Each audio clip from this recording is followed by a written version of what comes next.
Olá pessoal, sejam novamente bem-vindos ao meu canal.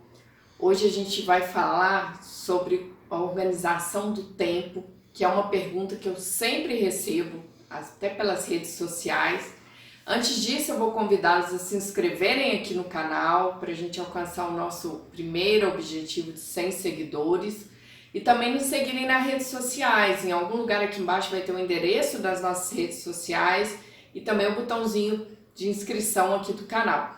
Então, eu sei que todo mundo aí, as mães como eu, que empreendem, muitas, né, são responsáveis pela guarda dos filhos como eu, e aí tem uma rotina completamente maluca. Me perguntam sempre essa questão: Ana, é você mesmo que dá conta de tudo? É você mesmo que faz tudo? E a maior parte dos dias, sim, a maior parte das vezes, sim. É uma rotina insana, né? Que às vezes começa muito cedo, que as crianças levantam muito cedo. E uma coisa que eu vejo sempre é que a gente não é dona do próprio horário, né? Então a gente cria toda uma rotina ideal e quase nunca consegue realizá-la do modo como foi planejado. Pensando nisso, eu vou contar para vocês um pouco de como eu faço a minha organização da biscoitaria e da minha rotina com as crianças aqui. A minha organização da biscoitaria é sempre feita semanalmente, então eu divido a biscoitaria nas encomendas da semana e desde a segunda-feira eu já me planejo, né, com essas encomendas que serão entregues normalmente na quinta e na sexta-feira. As crianças têm uma rotina fixa e uma rotina variável. A rotina fixa delas é, por exemplo, os horários de escola ou quando tem alguma atividade extraescolar que é sempre no mesmo dia. E tem as rotinas variáveis que são principalmente quando as crianças adoecem, que as crianças pequenas elas dão febre, elas gripam, elas pegam virose do dia para a noite. E aí uma dica que eu daria para você lidar com isso é exatamente você saber que você vai ter que ser flexível.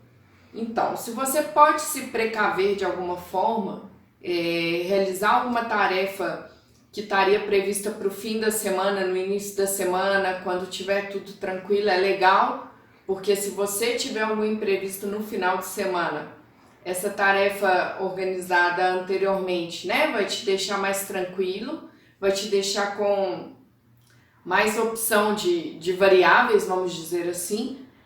Mas quando não dá, é a gente entender que a gente vai ter que ser flexível mesmo. E às vezes, por exemplo, eu que trabalho em casa, vou ter que trabalhar de madrugada, né? Vou ter que, às vezes a criança não vai para a escola porque ela tá doentinha ou algo do tipo. Então ela vai ficar em casa, você vai ter que, né, lidar com a criança em casa, mas ainda assim entregando as suas encomendas, desenvolvendo o seu trabalho. E como a gente já falou aqui muitas vezes, nem sempre a gente consegue ter o apoio de uma terceira pessoa, por exemplo, para ficar com uma criança ou algo assim, para que você possa trabalhar. Então a gente tem que imaginar que é a gente para dar conta de toda essa rotina, né? Além da flexibilidade, uma outra dica que funciona, que eu tenho tentado fazer com as crianças, é criar uma rotina visual para elas com a rotina delas, né? Então acho que aí seria uma segunda dica. Essa rotina visual eu posso disponibilizar para vocês aqui depois, mas é como se você fizesse a agenda diária com as crianças do que elas têm que fazer. Então, às vezes acordar, arrumar a cama, fazer dever de casa, porque a gente vai tornando-as independente a gente, ao que a gente faz. E aí, para finalizar, uma terceira dica dessa rotina, e eu vou te falar que eu esqueci o que eu ia falar da terceira dica, porque você fez 4. Para o vídeo para eu lembrar e a gente continua.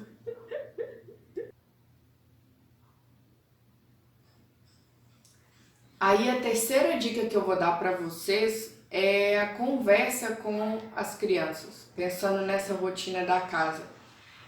Você deixar claro para as crianças a importância de que a mamãe trabalhe. Não é de uma hora para outra que a gente consegue algum resultado, mas a gente consegue resultado.